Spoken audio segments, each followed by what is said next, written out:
પણ એની પાછળનું શું કારણ લાગે? એનું કારણ એવું છે કે આટલા દિવસથી બગદાણાની અંદર, એટલે લગભગ હું આજે કહું છું 15 દિવસ થઈ ગયા, અને નવનીત નામના જે કોળી યુવાન ઉપર હુમલો થયો, અને પછી આરોપ લાગ્યો છે કે આ હુમલાની પાછળ જયરાજ આહિર છે, માયાભાઈના દીકરા, એને લઈને આખો વિવાદ વધુ વકર્યો છે.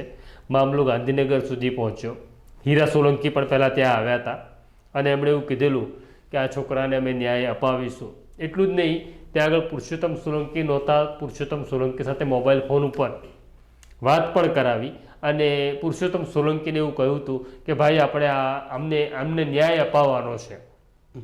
આ આખી લડાઈ દરમિયાન મામલો ગાંધીનગર પહોંચે છે, સીએમને મળે છે. આશ્ચર્યની વાત એવી છે કે મારામારીની ઘટના છે.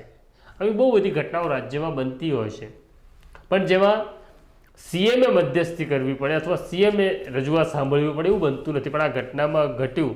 લગભગ 12 જેટલા એમએલએ કોળી સમાજના જાય છે, 2 કે 3 મેમ્બર ઓફ પાર્લામેન્ટ જાય છે. આ આખી ઘટના ઘટે છે. આખો માહોલ ઊભો જે થયો એમાં જીતુ વાઘાણી શાંત હતા.